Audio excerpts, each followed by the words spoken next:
Ladies and gentlemen, Chief Bobby Halton.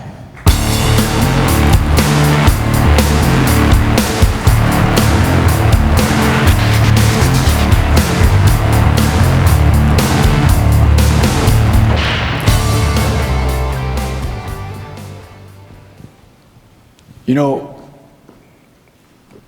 Padre's right. The world needs heroes. We all need heroes. A friend of mine once said that firefighters don't need to be Superman. He was partially wrong. Sometimes we do need to be Superman or Superwoman, or more correctly, we need to be that archetype, that perfect model of what a firefighter represents to the world. You know, as firefighters, all of us were taught early on that there's basically 6 core values that are indisputably essential to our profession: commitment, courage, discipline, respect for others, integrity, and loyalty. In order to have the ability to live up to any one of those values, there's one that's indispensable. There's one upon which all the other values depend: courage. Aristotle said that courage is the first of human qualities because it's the quality which guarantees the others. So this morning, for our purposes, let's think of courage in 2 settings: physical courage, which is often called bravery, and moral courage, which is sometimes called character.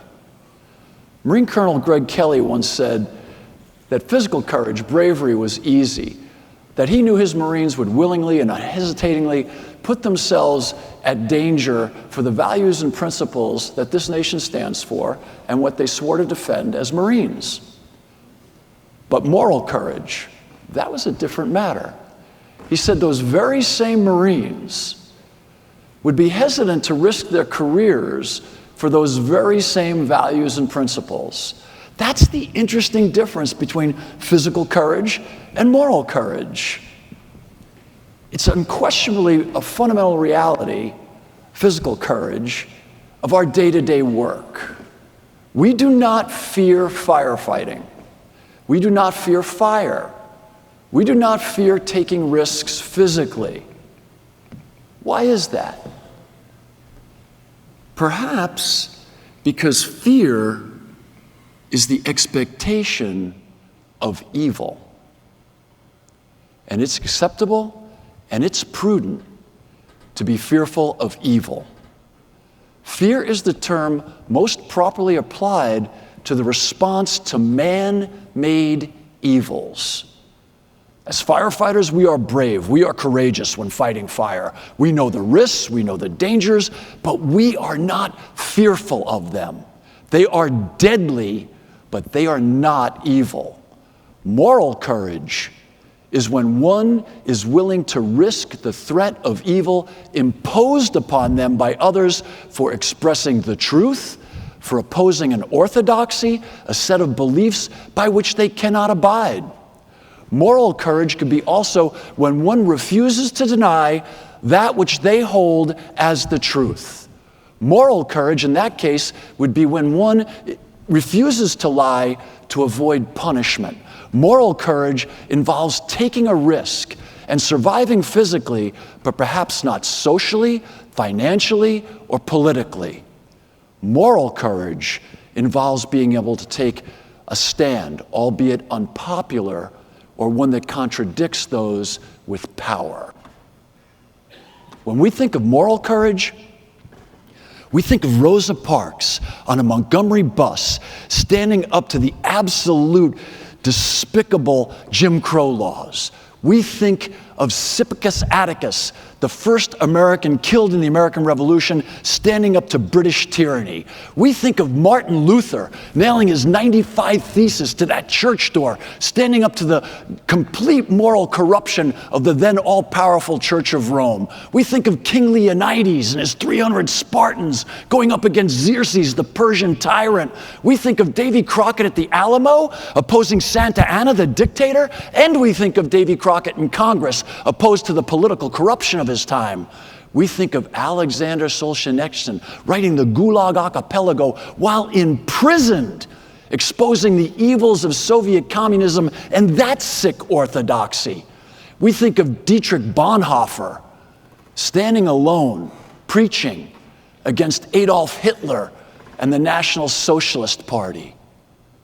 All of them stood up to the great injustice of their times, irrespective of the consequences. The most important part of their courage was the moral aspect. And the physical, although fatal for several of them, nonetheless was secondary. Superman's tagline, that's kind of interesting regarding moral courage. The archetype Superman stood for was truth, justice, and the American way. Truth's been one of the most bandied about words in the history of mankind. Truth has scientific meanings, religious meanings, political meanings. Much like physical and moral courage, you can have objective truths, you can have subjective truths. Okay, an objective truth would be something like, everything falls down, nothing falls up. An objective truth would be, all fire trucks must be red. Now, I know. As much as everybody in this room knows that, of course, fire trucks must be red, occasionally you'll find that weirdo, that rare occurrence, when someone doesn't disagree. They might even think it's okay for fire trucks to be, white. Of course, those persons must be dealt with harshly. They must be immediately evicted from our group, ridiculed, isolated, diminished. That would be the righteous thing to do. Maybe not. John Stuart Mill, in his essay on liberty, he said this. He said, if all of mankind were of one opinion, and only one person were of the contrary opinion, mankind would be no more justified in silencing that one person than if he had the power, would be justified in silencing mankind. Mill asserted that no one alone knows the truth, and that no one idea alone embodies either the truth or its antithesis. As firefighters, we understand what Mill presented. He understood, and we understand, that the problem with any effort to suppress nonconforming viewpoints is that the defenders of the orthodoxy wrongfully presume that they're infallible. We should heed Voltaire's admonition. He said, cherish those who seek the truth, but beware those who find it. Those who find it are the defenders of the orthodoxy, the infallible, the omnipotent. Today you can find them on Facebook and Twitter, and of course in Congress. But firefighters, we know better. We embrace uncertainty and humility. We've all experienced seeing things that we thought others were doing, we thought were out of place, maybe even wrong, but later turned out to be right. Okay, think of Andy Fredericks when he started saying, we should throw water on smoke. He was a fire service Martin Luther. And the Church of Fire, they came for him. It was heresy, and they would not stand for it. But now we know Andy was right. Everyone does. Flowing water on smoke or not flowing water on smoke is subjective and context dependent. Now we get it, gas cooling and all of that, but not then. Then it was not mainstream. If we had had Twitter back in the 90s, it would have been a bloodbath. The attacks on Andy would have been epic. They would have come for him, but not me, Chief. You're thinking, I would have never attacked Andy or his ideas. Oh, not me. I wouldn't have made a crude meme. I wouldn't have joined the online mob. I wouldn't have made fun of him. We all feel that way. We all feel that way. But let's look at history again. Let's look at what happened with people, say, in Germany in the 30s. Or the early Soviet Union. everyone in this room assumes they would have stood with Bonhoeffer and Solzhenitsyn. But the reality is no. Most of us would have gone with the mob. Standing alone takes serious character. And most of us don't have it, me included. So how does this happen? How does an intolerant minority of people, bullies, control huge numbers of people who disagree with them? The answer is really simple. They do it by being intolerant. They intimidate, they ridicule, they discredit, they blow themselves up like the pufferfish. You ever seen a pufferfish? They blow themselves up to make themselves and their numbers seem much larger than they are. They make abhorrent behavior seem normal. They make it seem as if it's okay to denigrate someone because you disagree with their viewpoint. They make it seem okay because everybody else is doing it, or so they like you to think that everybody else is doing it. There was a great study by a guy named Phil Zimbardo. He was a wonderful guy. He later wrote about it in a book called The Lucifer Effect. In the 1970s, Phil was a professor at Stanford University, and he created two groups of students for an experiment. One group was role-playing prisoners. The other group was role-playing guards, and he made them make up a fake jail. Within a few days, that study had to be stopped because the behavior of the role-players playing guards started to become real guards. And the behavior of the people role-playing prisoners started to become real prisoners, and none of it was good. People, us, will drop into the roles that they believe are expected of them despite the moral implications of their actions or the consequences of their actions on others. There's another great book that you should read on this topic. It's called Ordinary Men. Terrifying book about ordinary, good, decent German police officers. Ordinary police officers who were forced by the army to become prison guards, and within weeks became brutal monsters. Within weeks they were doing things like taking naked teenage pregnant girls out into the woods and putting bullets in the back of their heads. Within every one of us is tremendous capacity for good and tremendous capacity for evil. The ultimate sign of good character is being able to suppress the evil and elevate the good. People believe we're here. And we would all like to think that we're virtuous, that we're always on the side of good, the right, that we are crusaders for truth, justice, and the American way. The public society does see its firefighters as crusaders for truth, justice, and the American way. The society that we work for, the American public, expects us to be the moral equivalent of Superman. But the reality is, most folks are not crusaders. They just want to be left alone. Well, good luck with that. Remember this famous poem? It was written by a fellow named Martin Niemöller. He was a dear friend of Dietrich Bonhoeffer's. And it goes like this. First they came for the socialists. And I did not speak out because I was not a socialist. Then they came for the trade unionists, and I did not speak out because I was not a trade unionist. Then they came for the Jews. I did not speak out because I was not a Jew. Then they came for me, and there was no one left to speak for me.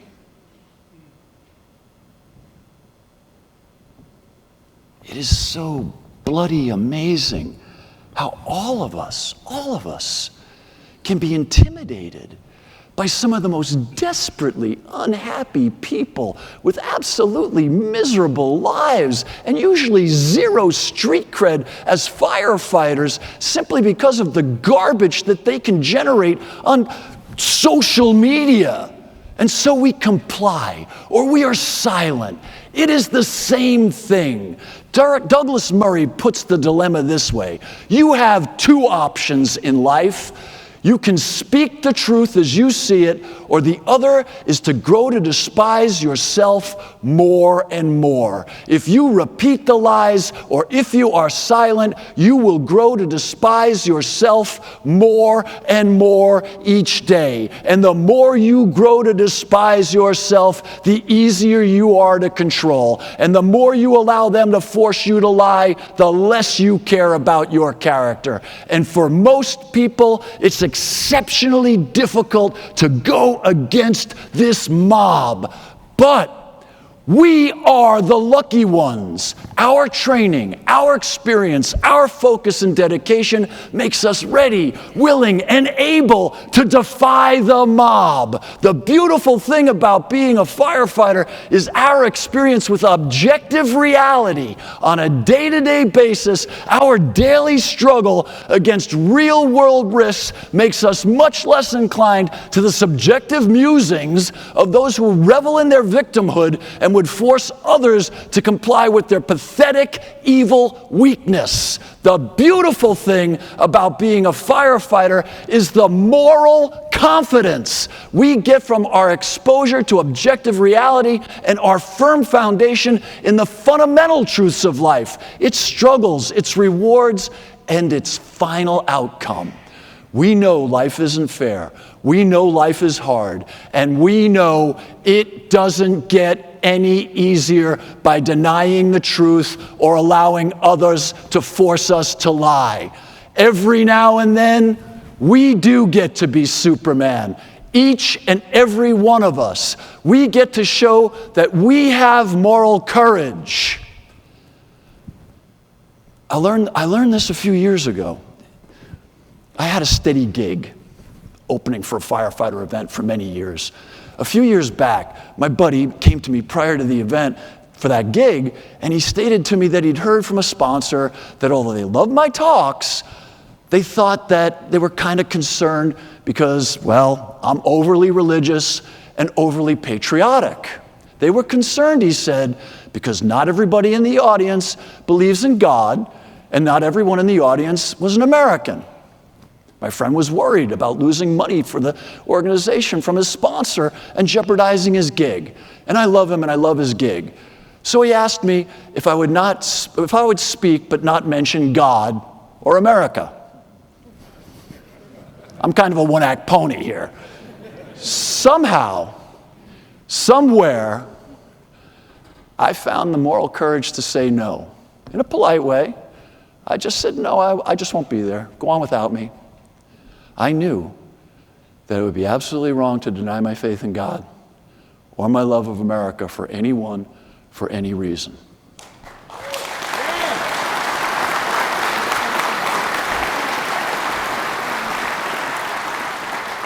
Thank you for that, but no, that really wasn't tough for any of us to do, seriously. But what happened next? Friends, it was interesting. What happened next was so interesting. It turns out that the sponsor didn't have any problem with my speaking about God or America. They were very into it. They loved my passion for God and America. It turns out that the intolerant person was among my friend's group itself. It turns out that like most intolerant people, they were afraid to say that they didn't like America and that they didn't like hearing about God. So just like the pufferfish, they pretended to be bigger than they really are. They blew themselves up into a corporation. The sponsor, they lied. Most intolerant people are liars. Most intolerant people are sad and angry. They're small, miserable, pathetic little people. They're bullies. So when they get in a crowd, they're loud. Alone, they're cowards. The great news, and we're all feeling it, things are changing. There's a growing resistance to these creeps. There are more and more brave Americans who've had enough of being bullied, and more are saying, no, I've had enough. Our nation was inspired by a preacher named George Whitefield, who led the first Great Awakening back in the early 1700s. But it's an interesting thing. He was not allowed to preach in churches. He was too radical. Ben Franklin, huge fan of his. Contrary to the orthodoxy of the day, George Whitefield said, God loves all people equally. He denied that God loved the kings and princes, put in senators and congressmen, more than God loved firefighters and shopkeepers. So he was attacked by the bullies. But when he got to America, he lit what became the fuse of our freedom. The writer Os Guinness developed the construct, the golden triangle of freedom. In its most basic form, the golden triangle says this: freedom requires virtue. Virtue requires faith, and faith requires freedom. If we're going to make a difference and live up to that image that folks have of us as a firefighter, what we mean to society, first of all, we need to embrace the virtue of courage. Whether the issue is simple and not complicated, like interior versus exterior, vertical versus horizontal ventilation, or whether it's deeply important and complex, such as meritocracy versus equity, freedom of religion versus freedom from religion. We must speak the truth. We must defend our God-given right as Americans, as firefighters, to speak our opinions, voice our thoughts, especially if we're alone in those thoughts. Mill was absolutely right. Every person has the right to their own thoughts, their own ideas, and their own opinions. We do not have to agree with them. We always have the right to tell them that we think they are wrong, that we think their opinions might be foolish. But we do not have the right to deny them their voice. That would be tyranny. Today we are talking about the most important virtue: courage. Courage to do the right thing, courage to say what you know to be true, courage to be willing to accept the consequences of speaking the truth. Now, much of what's happening today is unprecedented. As such, it is prudent to be fearful of the evil. But you cannot suppress competency and honesty. We need to keep up hope. We need to stay engaged. As Jordan Peterson would say, we need to keep our own houses in order. We need to stay physically healthy, emotionally healthy, spiritually healthy. We must practice at being virtuous, courageous, so that when the time comes, when we do have to be that little bit of Superman, we don't let ourselves or those who depend on us down. We should be willing to stand alone, like Leo Stapleton, demanding that we wear air packs, like Chief O'Hagan, requiring we get higher education, like Alan Brunacini, demanding that we be nice to Mrs. Smith, like Bill Clark, insisting we pay more attention to fire behavior, like Pete Gansey, demanding that we push the limits of training all the time, like Andy Fredericks, challenging the orthodoxy of never throw water on smoke. When the fire service needed them, they were supermen. We need to get in the habit of telling the truth. We need to tell the truth and accept the consequences. We have to develop the habits of virtue, beginning with courage. We need to develop the virtue of respect, because although we may not understand someone's point of view, we need to respect their right to have a point of view. Perhaps President Lincoln, as always, said it best. You know, on a side, President Lincoln never gave a speech without quoting something from the Bible, and this is no different. He said, "We are not enemies, but friends. We must not be enemies. Though passions may have strained, it must not break our bonds of affection. The mystic chords of memory will swell when again touched, as surely they will be, by the better angels of our nature. And so, disagree when we must, but do so with compassion and understanding. Be passionate about your position and defensive of the position of others. Be willing to agree to disagree, but never allow yourself to be compelled to say anything that you know not to be true. We must be courageous, committed, disciplined, respectful, truthful, and loyal. These are incredibly difficult times. The world needs its firefighters more than ever because the world needs its heroes. And no, we don't have to be Superman all the time. But when we must be, we better be ready because the world needs its heroes.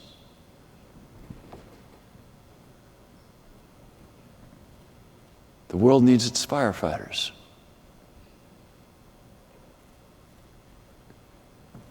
I need you, and you all have been there for me these past many rough years.